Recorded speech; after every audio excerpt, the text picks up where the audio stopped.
Good morning. Little mother's milk there, some good coffee. You know, one of these days, I said this before, I got to do a blooper series. Just before I hit the record button, accidentally inhaled that and started gagging all over the place. You know, you start hacking and you get the teary eyes and whatnot. But that was a moment. Anyway, again, good morning. Thanks for tuning in. Heading off to work, and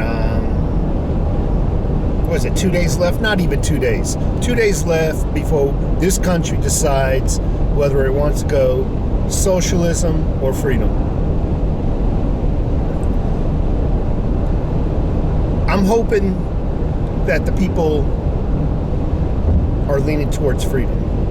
Socialism is never a good thing, and it always gets worse and worse as it fails and fails. But first, silver. I just checked the silver prices. They just popped over 24 an ounce. I think the last time I looked, it was 24 and 9 cents.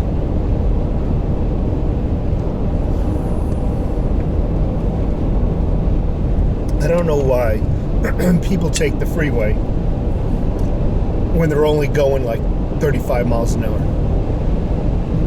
So anyway, the polls are looking good for Mr. Trump, our president. Wisconsin, they just came out. It's funny, the Democrat game plan was to scare everybody. You're going to die if you go out in person and vote. The coronavirus, it's going to kill you. So stay home, mail it in, and that way those who count the polls can lose some, they can find some at their own discretion.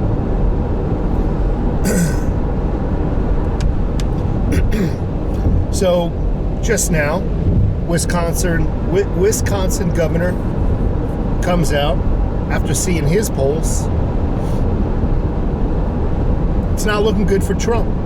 I mean, it's not looking good for Biden. I apologize. It's not looking good for Biden there, and they're a liberal they're liberal. So what does the Wisconsin governor do after telling everybody you're gonna die, stay home, mail in your ballots?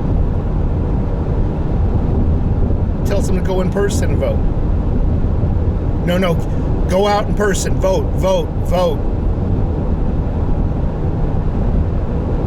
What's up with that? Anyway, things are looking good. Who knows what's gonna happen? So tomorrow, as I said before, in plenty of older videos, some more recent, the shit's gonna hit the fan if Trump wins. I'm talking from a violent standpoint. This Antifa group, I wouldn't doubt if there's some false flags mixed in with that. But we're going to see riots and looting to the likes of which much of this country has not seen before. Aside from veterans, much of this country has never witnessed what they're about to witness. And I'll say it again. A lot of this violence is not going to stay in downtown districts of cities anymore. It's going to move into the suburbs. That's what's going to happen. It's going to move into the suburbs. As I was shaving this morning, looking at today's outcome, what's going to happen today, thinking about it actually, not looking at it, I got to thinking, what if they try to disrupt? So most Republicans actually vote in person. Not all, but most Republicans also vote on November 3rd. Most. It is a date dear to them and sacred to them, most of them. I voted early. I wanted to make sure mine counted, but a lot of the people, the Republicans are going to vote tomorrow. That's what they call that wave, the red wave. My concern now was, this morning as I was shaving, was what if they try to disrupt the polls, go around and pop off a few rounds here and there, or just some serious rioting at the polls where, Antifa shows up,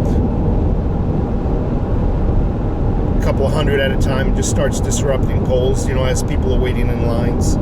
That's my only concern. I think that's something we need to keep our eyes open for. I'm not saying that's going to happen, but in reality, most cops can't handle that as far as a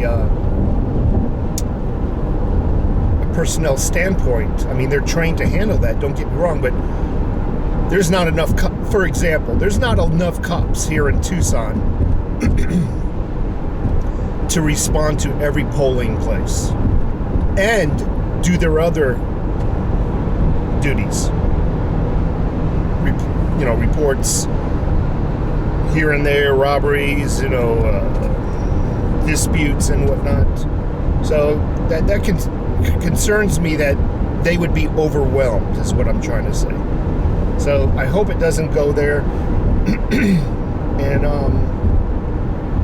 if it does, my recommendation is for the people to get in, that are waiting in line to vote. It's time to start fighting for your freedom. Fight back. That's what I would say. Don't be bullied. Don't be bullied into leaving your line and not voting and going home without casting your ballot. But if it happens, if any of you are listening to me and you run into a situation, obviously I'm not telling you to stand up to 20 or 30 people by yourselves. But if you're in a long line of other like-minded people, y'all should group together and start kicking some ass, whether you lose or win. I tell you what, a lot of these Antifa folks are nothing but punks. Little kids, little punks. 16, 17, 20-year-old punks. Or just, half of them are doped out. Anyway, I gotta run off to work. Gotta clear my frog in my throat now. Like I said, I swallowed some coffee and freaking inhaled it down the wrong pipe. Take care.